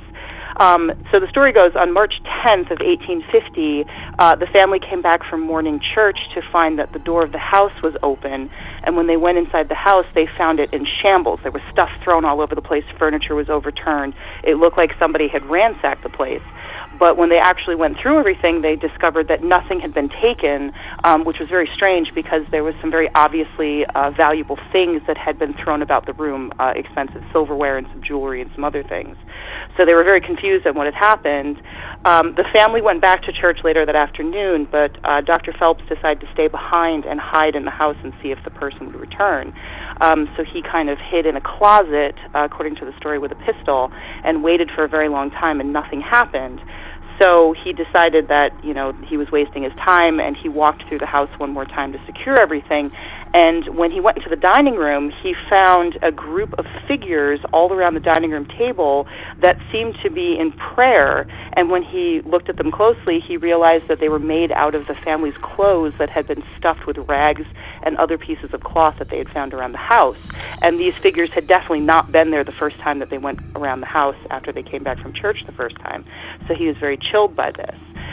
Over the next few months, all sorts of things started happening in the house. There were objects that were moving around. Smaller objects would be thrown across the room or thrown at people. There was reports of food sort of appearing out of nowhere and dropping onto the table in the middle of meals or onto people's laps. They specifically note that it was potatoes and apples mostly. And there were also clothing that would drop out of thin air that was later identified as pieces of clothing that had been in closets or drawers throughout the rest of the house. There was an incident where they found one of these figures made out of clothes on the bed of the main bedroom, made out of the wife's nightgown and socks, and set to look like a corpse being laid out for people to see at a funeral. They started hearing pounding on the walls and the floors, including a notation by the New Haven Journal, which was the local paper, that they found dents in some of the walls and doors when these sounds would happen. And people would report being pinched in the house when red welts would come up on their skin where they had been hurt. Through this entire thing, the family was trying to figure out what was going on. They held several seances to try to get the spirits to leave, and they finally gave up and left the house in October of 1850 to go to Philadelphia and stay with family, and at that point it seems that the haunting had stopped. However, in 1947, the house was bought by a couple that made into a nursing home, and they reported some things did happen while they owned it, including some of the kind of pounding and knocking on doors and voices whispering in other rooms. Unfortunately, the house was later abandoned, and there is some record of neighbors seeing and hearing things that were kind of odd, mostly lights in the house and voices yelling inside the house when there wasn't supposed to be anyone there. But unfortunately, the house actually burned down in the 1970s, so it's no longer there. But this is a very famous story up here in New England, particularly in Connecticut and Massachusetts, and it's one that I've always found particularly chilling because I try to imagine what it must have looked like to walk in a room and find all of those figures made out of clothing out of nowhere. That's just particularly chilling to me. So I thought you'd enjoy that. I hope you can use it for the show. Thank you very much. As always, you do a great job, and I really enjoy listening to the podcast. Thanks. Thank you, Sarah, for that submission. There's something very creepy about the figures made out of clothes. I'm wondering if that trope has been used in any recent horror films. I certainly can't help but think that it would be very effective. The one thing I will say regarding this story is, it seems that a majority of the accounts recorded during the spiritualist movement seem to be fabricated. There were so many frauds running around making money off people that it makes it very difficult to believe anything that comes from that era. Harry Houdini himself made it his personal mission to lift the veil, so to speak, on all these hoaxers. Thank you again, Sarah, for the submission. Our next hometown tale takes us over the pond to jolly old England. This is AJ's call from the UK. Hi, Derek. Not sure if this is much of a legend, but I have a small story for you. The town I grew up in the UK, had an apparently haunted window. I can't remember if one of my parents or my brother told me about it when I was young, but whenever I went by in a car, I would always stare at this window, hoping to see a face. A family many years earlier had lost their son. They lived in a home 2 streets from my house. The spirit boy would look out of a particular window upstairs. Cars would crash, due to the intrigue caused by the rumors of other sightings. I never saw anything for myself, but one day when I was a teenager, the owner of the home had placed black card over that very window to block anyone from seeing in, or perhaps the boy from seeing out. The card was only in that one window and no others. I always found the thought of a ghost looking out from a window, just watching the living go by, to be pretty spooky. Short and sweet, but I hope you enjoyed it. Thanks. Thank you, AJ. Some of you may recognize AJ from the Monsters Among Us Facebook pages. He's been fairly active over there doing research for some of his writings. Now, AJ's story reminds me of an event that scared the life out of me when I was in college. Around this time, a book series called Haunted Ohio was released. I believe there were 4 books in total, and each one covered dozens of local legends, haunts, creatures, and strange going-ons in the state of Ohio. Well, I devoured these books. This is back when the internet was young and information was hard to come by. Finally, after a few books were released, the author, Chris Woodward, finally covered something from the town that I was living in. The story, albeit brief, fascinated me. Now, apparently, several people had witnessed the face of a ghost in an attic window of one of the older houses near Main Street. Well, every time I'd find myself walking in that area, I would stare at each and every attic window hoping to see this mysterious and reportedly hideous face. Until one day, while walking down an unfamiliar street, I finally saw something that sent shivers down my spine. Some jokester put a life-sized stuffed Easter bunny in the top window, and as if that wasn't enough, they lit it from below, casting a devious glare upon an otherwise friendly creature's face. To say that thing was creepy would be a huge understatement. Thank you again, AJ, for taking the time to submit. Our next submission comes to us from the bayous of Louisiana and is delivered via a familiar voice. Please welcome Gavin back to the program. Hey, this is Gavin again. I'm calling. I live in Atlanta, but I'm originally from Louisiana, and I'm calling about the Hometown Monsters part. And this one, I don't know if it'll be anything anybody's heard of. It's more like a boogeyman in Louisiana that I grew up with. It's called the Pinapachafa. It's basically a half man, half demon, as far as anybody could tell. There's a lot of times it's very it kind of depends on who's telling the story, what he's like. But if you look it up online, there's maybe like one story ever that's actually written down of him, and essentially he's the boogeyman. And if you go too close to the bayou, like young kids or something like that, at night, you'll get snatched away and never come back. And he's basically a way for parents to, like the boogeyman, tell kids not to go out. You gotta go to bed. You can't go out messing around at night. But that's essentially it.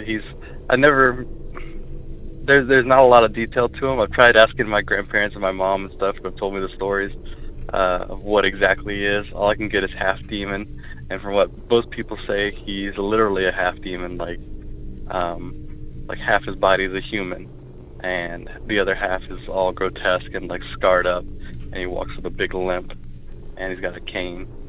But who knows? Anyway, thanks for listening. Bye. Thank you, Gavin. This story, like La Llorona, seems to be cautionary in nature. What a better way to keep kids out of the dangerous swamp and woodlands than to fabricate a terrifying, vicious creature. The only thing I don't understand is why they'd have to fabricate anything at all. There are plenty of gators, cottonmouths, wild pigs, and an array of other dangerous creatures lurking around out there. I suppose an unthinkable beast leaves the imagination to wander, and, as we all know, there's truly nothing scarier than the human mind. Thank you again, Gavin, for sending in this tale. Our next submission is a written one. This story was submitted by Danny.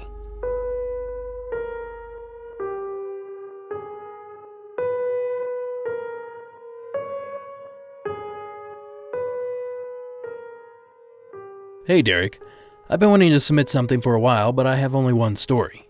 However, it ties in with your local Legends theme for the season finale, so I figured it was time.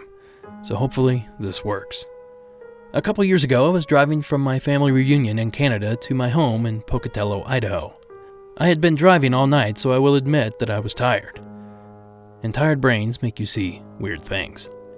However, this will forever stand out in my mind, and I stand by what I saw. It was shortly before sunrise, so there was plenty of light to see by, but you couldn't see too far ahead. I was driving behind what I thought was another car, and we were both in the right lane. Out of nowhere, the car in front of me gets in the left lane and slows down almost to a complete stop.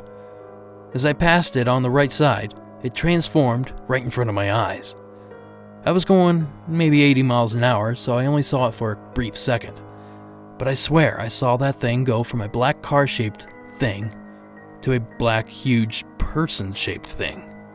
I work at a newspaper, and a couple months later, for Halloween, one of our reporters wrote about a local haunting. One of the things specified in the article was a shapeshifter that had been sighted on the local Native American reservation, which was exactly where I was when I saw whatever it was that I saw. According to the article, the creature reportedly stands about 7 feet tall. It will begin running on 2 feet like a human, then it shifts into a 4-legged, creepy creature. Granted, that doesn't sound like exactly what I saw, but the fact that I definitely saw something shapeshift, and then the fact that I saw it where other sightings have happened, makes it all sound a bit more believable. Apparently, other witnesses have all been consistent with their descriptions of the creature, which adds more credibility to the tale. Also, according to the article, some of the people were so afraid of the creature, they've even changed their driving habits due to their sighting, and refuse to drive that stretch of the interstate. Now, without getting too long-winded here, I wanted to tell you about one more thing in the area. Bigfoot. He's a big deal here. According to the same article I pointed out before, while snowshoeing on the trails near Scout Mountain south of Pocatello, a husband and wife noticed it was getting dark and started to prepare their camp. However, the husband spotted what appeared to be giant Bigfoot tracks deeply embedded in the snow. The couple followed the trail of tracks for several hundred yards. Then, all of a sudden, the tracks ended without explanation. The article I mentioned before has a few other creepy things from the area, and I've included it here if you want to check it out. This area has a long history of Native Americans in the area, and there are a lot of creepy tales floating around here. Thanks for all you do. I almost hope something creepy happens to me so I have something to report on the podcast. Thank you, Danny. There's certainly something creepy about these Skinwalker legends, and the fact that you personally witnessed something shifting in an area known for this activity is certainly interesting. I will post a link to the article Danny mentioned in the show notes for this episode. Thank you again. It's truly creepy stuff. Before we launch into our next story, I wanted to play a call I received back in late December. This is not a hometown legend, but once I play the call, you'll understand why I decided to play on this episode. Hey Derek, this is Joe from California, and I was gonna actually call and tell a different story, but I was walking out of my work right now. It's December 22nd, and it's a clear sky. It's 5:30 p.m., and I was walking out of my work in San Luis Obispo, and I was looking south, and like I said, it's a clear sky, but I saw one big bright white cloud south, and I started walking towards it, and as I got closer, I saw through an opening in the trees 3 lights, a large one, and then a small one in the middle, and then another large one underneath it, and they were pretty far spaced apart, and they were slowly falling, going downwards, and it was weird. They had like a weird shine coming off of them, like almost like, you know, when the moon has a ring around it, but it was like streams. coming off of them, and I turned around and I ran back to my work, and I banged on the window of one of the offices so one of the people could come out, other people there could come out and witness this with me. And by the time they came outside, there was only one of the lights visible. But anyway, yeah, that just happened just now, probably a missile test or something. I know the airport's right here, right next to where I am, so who knows what it is, but it was weird, and I've never seen anything like that in the sky before. But 3 big lights, or 2 big lights and 1 little one in the middle. And, man, I wish I was out there a couple of seconds earlier to see what happened right before. Anyway,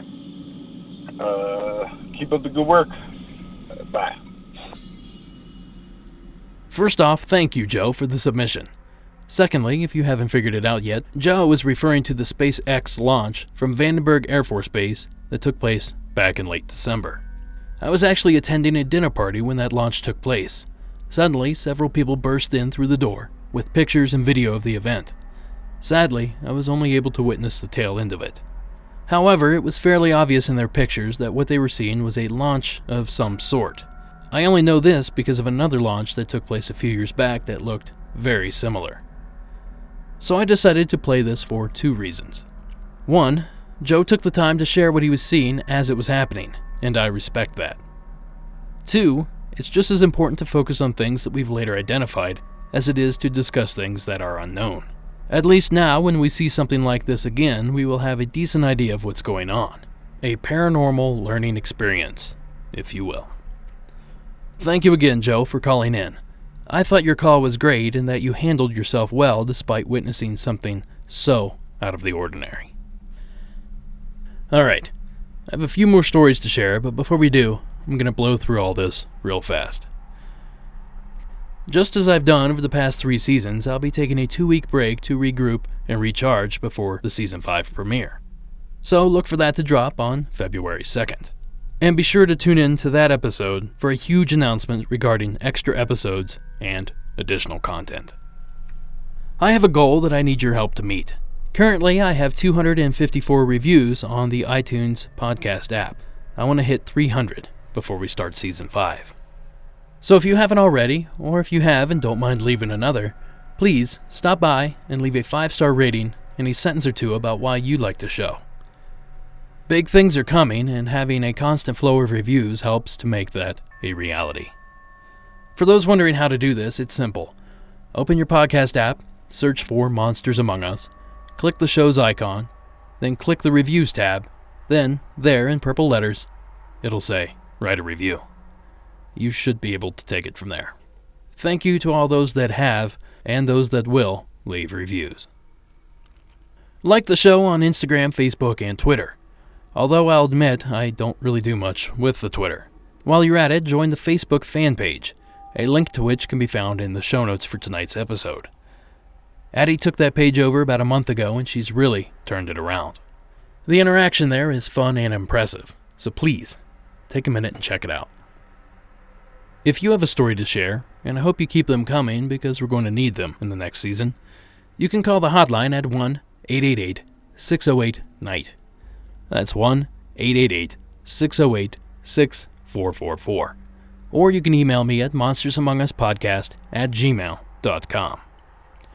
And lastly, I received a few donations this past week that I'm extremely grateful for. So, from the bottom of my heart, I'd like to thank Tamara T., Heather H., Mike T., Ryan G., and Jeremy L. Without help from folks like you, I wouldn't be able to keep this train rolling, so thank you. And while I'm at it, thank you to all those that have donated in the past, written reviews, purchased merchandise, recommended the show to friends, called in, and otherwise supported me over the past 2 years. Without you guys, without this community, there would be no Monsters Among Us. And for that, I am ever so grateful. Alright, enough of all that mushy stuff. Let's hear something scary.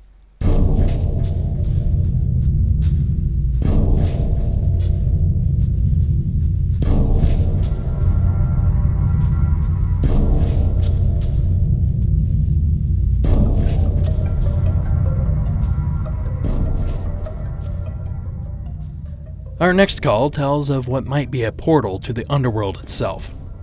This is Jacob's call from Illinois.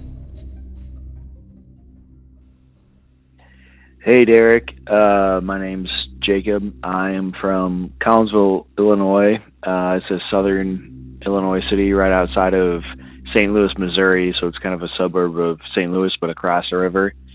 I've been a big fan of the show for several months now. I've listened to almost every episode. I really like what you do, but last week's episode you asked for some stories of hometown legends and things like that. So I had a good one. Finally felt like I should call in, and so I thought I would. But in Collinsville, it's kind of a weird town. It's built on a hill, and everything just seems a little off there. Not in the sense of paranormal. It's just kind of a strange town. Things are built differently because it's literally built on a hill. But one interesting thing, one legend that we have around town is the Collinsville Gates of Hell.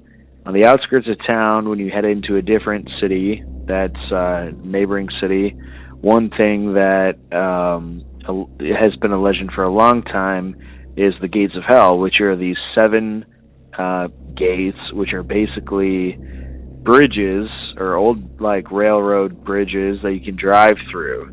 Legend is if you drive through all 7 in a very particular order, then a number of things happen. Some people say, different like hellhounds come out and will attack you. Some people say you're instantly transported to hell. Some people say, you'll see dead people that'll pop up. You'll see something like a devil or something, a demon, something that will pop up and scare you. But a lot of people, when I was in middle school, high school, would drive around and try to go through all of them in a very particular order. And either, they'd be, I didn't get the order right and I didn't see anything, or I couldn't find this last one, whatever, because some of them are pretty far out. Like, you got to drive around for a while to get through all of them. And they're very small bridges. There's a lot of graffiti on them. They're pretty worn down. To be honest, as someone who is not a huge fan of invoking paranormal activity or anything like that, I've kind of stayed away from them. I've gone through a few because, when you're driving around town or you're going to this other city where I have friends, you just have to go through them. It's not, a matter of going around them. That's the only way of doing it. Have not gone through all of them. I've had a few friends who have gone through multiple of these gates, and some of them have said that like they thought they saw something, they heard something, but they haven't, really experienced anything. But one other interesting fact is that I know several people have posted to like ghost hunters or different things like that, like reality shows, to come and check it out, and no one has. So it might be interesting for someone at some point in time to come by Collinsville and try to see what's going on. So it's interesting. It's kind of creepy, kind of fun, but thanks for taking the time. I love your podcast. Thanks so much for putting me on it, hopefully, and keep up the great work. Thanks, Derek. Thank you, Jacob. It seems like there are several Gateway to Hell stories across the country. In reality, most are likely simply a spooky location with a colorful urban legend attached. But it only takes one to make a legend a reality. Perhaps somewhere out there, that one true gate awaits. Hell, maybe that gate is in Collinsville. Thanks again, Jacob. Our next story comes to us via a big supporter of the show. This is Kelly's ghostly legend. In the northern part of San Diego County, there is a twisted dirt road that runs through an old oak forest. The trees are almost like a tunnel in some parts. The dusty road is a washboard that is rutted and pocketed with holes and dips. So why would anyone in their right mind drive this stretch? especially at night. Why would anyone want to chance a blown tire on a road with no streetlights in the middle of nowhere? Well, to see a ghost, of course. One that's been haunting Questendino Road in Escondido, California for as long as there has been a road to haunt. Some generations call her the White Witch. Some say she's accompanied by a giant white owl. But my generation knew her as the White Lady Ghost. And she was alone and forever searching the old oaks. The White Lady started out very much alive and well. She was the mother of two and the wife of a rough-and-tumble man searching for opportunities in the newly settled Rancho Rincon del Diablo, the Devil's Corner. The story goes that the family, while traveling toward the coast, chose to camp near Escondido Creek. They tied up their horses and built a fire to cook by. All was well, and the four of them drifted off to sleep. Sometime deep in the night, the woman awoke to her husband's tight grip on her shoulder. "Get up, get the girls, and run," he commanded. She didn't argue because she heard it too. Voices all around them. The natives clearly wanted them gone. She scooped up her youngest and roused the eldest. Both daughters whimpered, but the woman shushed them. She didn't stop to find proper clothes. She took her daughters and ran into the night in nothing but her white underdress. She didn't cry out when she heard her husband's shouts, or when she heard her pursuers crashing into the woods behind her. She had to move as quickly and quietly as she could, and for a long time she did just that. Soon she was carrying both of her girls. She was slowing. Her daughters were cold and frightened.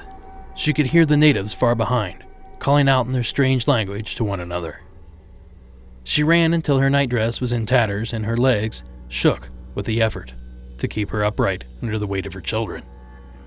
But she was no fool. She knew the natives wouldn't give up, and very soon she'd be unable to go on. The sounds of those hunting them drew nearer. With a sinking heart, she realized that the natives were closing in. Soon they'd be upon them.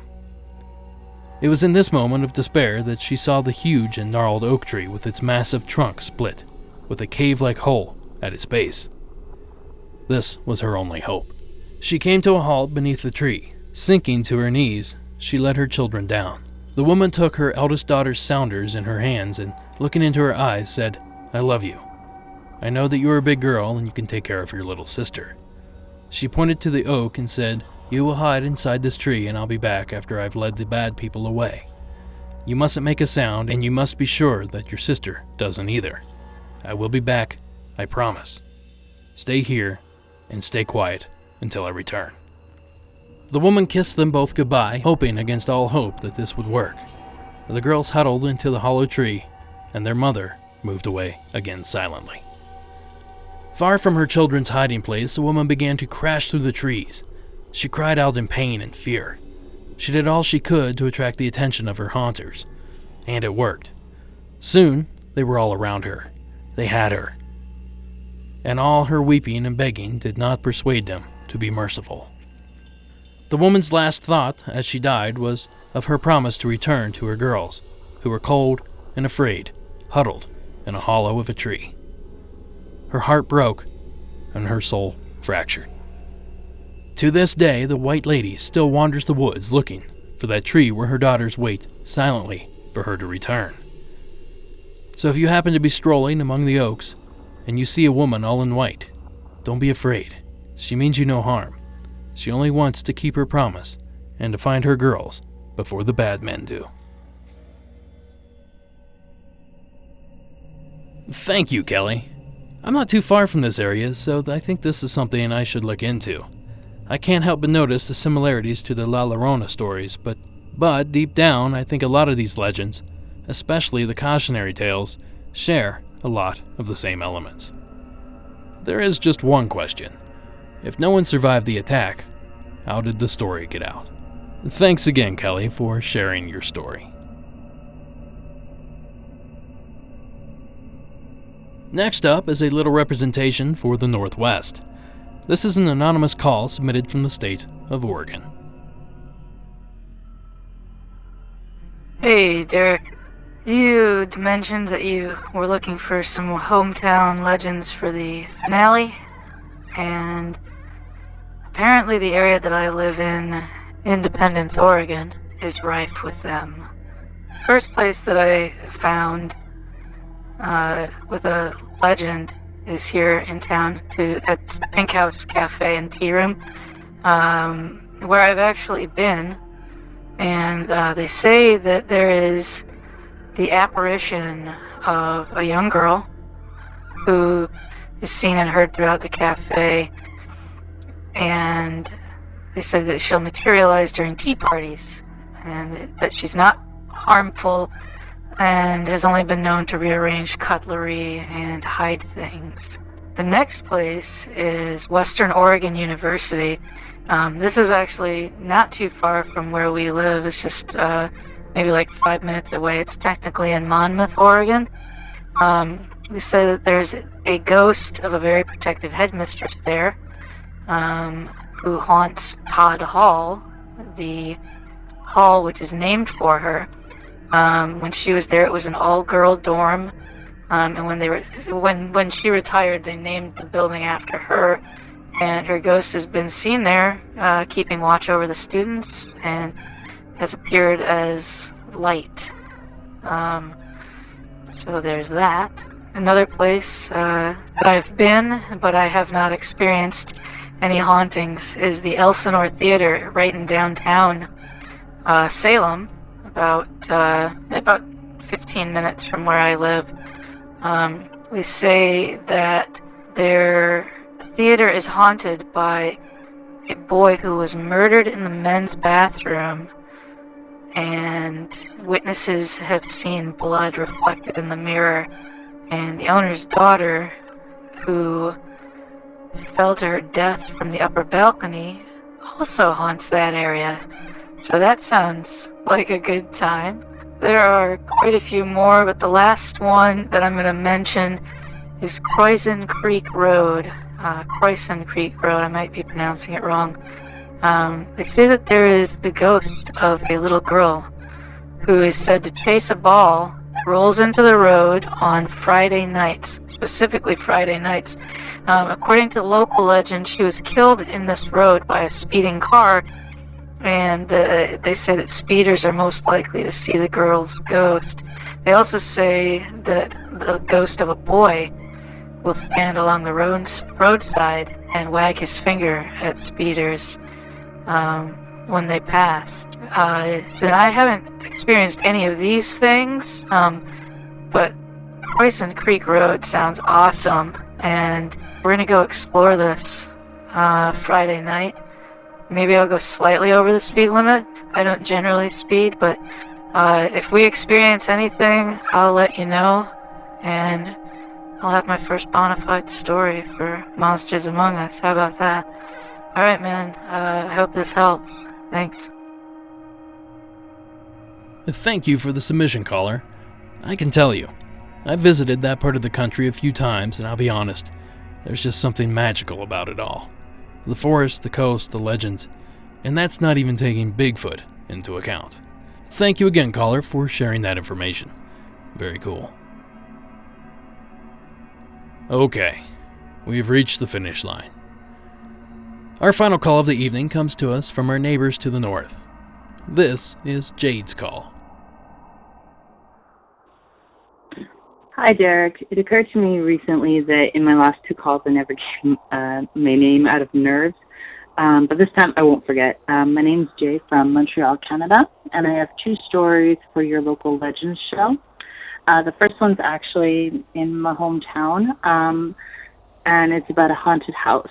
Now, I have no idea if this place is actually haunted, but if you ask anyone around my age, so like 25 to 30, from the Pencourt or Terrasville-Joy area outside of Montreal about this house, they will all swear that it's haunted, or if you vaguely describe it, they'll be like, oh, yeah, the haunted house. So, excuse me. So this house is a tiny cottage-like house on the border of two small towns, El Perot and Terrasville-Joy, and it's located a few hundred meters from the train tracks that separate the two towns. So it's got these guardrails on either side, and it's surrounded by forest. It's not deep forest, mind you. It's just sort of like a nature sanctuary protected by McGill, which is one of the big universities around here. And so this house, it's got no front lawn, no parking space, and it comes up right to the edge of the road. And I would pass it on my way to elementary and high school every single day. No one, not my brothers, my friends, nobody. We never saw anybody in or around the property, but over the years it's changed. It'll be painted, the decorations will change with the seasons. But the weird thing is that when it would come to the paint jobs on the house, like first it went from white to purple and then to brown. Excuse me. It was all done what seemed like overnight. So like poof, the next morning it would be totally done. So we never saw workmen working on the house or anything like that. But like the next day it would be totally different. So it really freaked a lot of kids out. And like this house gave everybody the creeps. So like we all swore it's haunted, but everyone, like our parents and stuff would think we're all insane because we all swear it's haunted.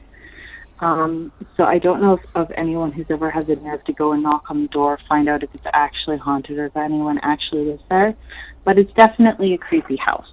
So that's my short local story. The other story I have is actually from Toronto, and it's called Toronto's Cave Monster.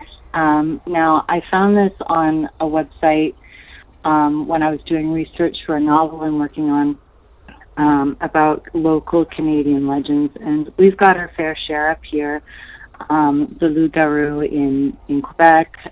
We've got our own variation of Spring-Heel Jack in Newfoundland, and this one, excuse me, is from Toronto, and it's a cave monster. And basically, it happened in 1979 on Parliament Street, and it was this man called Ernest who was looking for his kitten.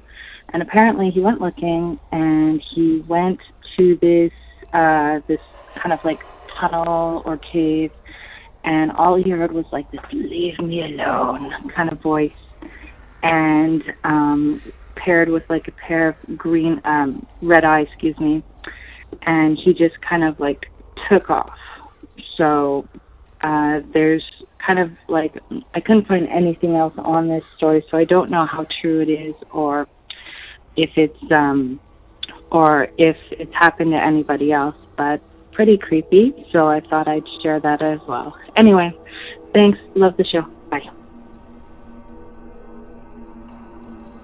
Thank you, Jade, and please accept my apology if that's not actually your name.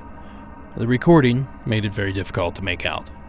Jade briefly mentioned a hometown tale that is common in communities with French influence, the loup-garou. Well, the loup-garou, or as it's known in the bayous of Louisiana, the rougarou, is a werewolf-like creature that is said to stalk the swamps and forests of both regions. Not only is this creature terrifying, but it's also one of my favorite legends. If I was going to survive a rougarou, I wouldn't go out into the swamps. That would be the first thing. The rougarou is originally derived from the French loup-garou. When the Acadians came down here from France or Nova Scotia, and they brought the custom of the loup-garou, which is the French word for a werewolf. Originally, it was described from the original settlers coming down here as part man, part wolf. One of the big parts of the rougarou legend is that he will track down Christians who have broken Lent. So when children are small, the parents tell them, hey, you break Lent, the rougarou is going to come and get you. The biggest fear of the rougarou is that you yourself are going to turn into a rougarou. One of the ways that you turn into a rougarou is that you see a rougarou. There's not many rougarou survival tips. Don't talk about the rougarou. If you see the rougarou, don't tell anybody about it. One of the ways of warding it off is you're supposed to take a leaf that grows in a swamp, wrap it up, keep it in your wallet. That keeps the rougarou away. There's also this really neat legend that's not very common, but a rougarou can only count to 12. So what you do is you put 13 objects in front of your door, and the rougarou can never get inside because he has to stop at 12 and start counting all over.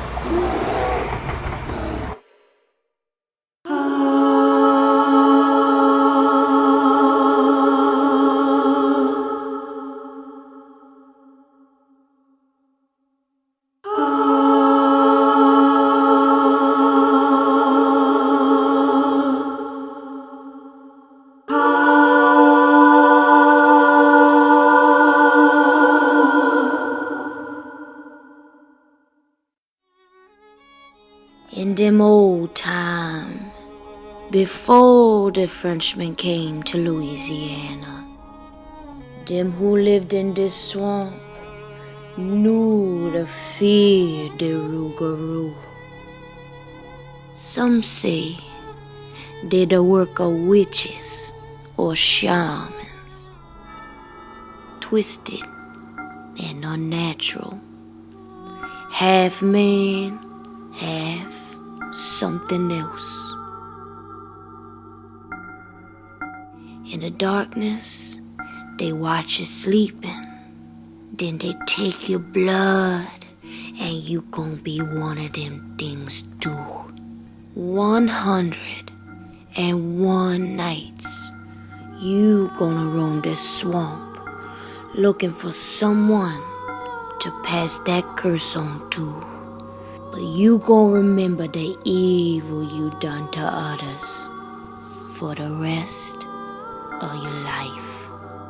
If you see them glowing red eyes, you better turn and walk the other way. He who go looking for the rougarou always find more than he bargained for. Those clips were provided by Allison Tickymeyer and Michael Moreau, and links to both and all other videos used in this episode can be found in the show notes at monstersamonguspodcast.com. And that's going to do it for this, the 4th season of Monsters Among Us. I want to thank Addie Lloyd for her amazing work on the show's fan page. I also want to thank the talented Warren Pond Abbott for his vocal contributions to this episode. Monsters Among Us is written and produced by me, Derek Hayes. Music from tonight's episode was provided by Mayu, Anti-Tector, and Nature World 1986. Thank you all for listening, and until next season.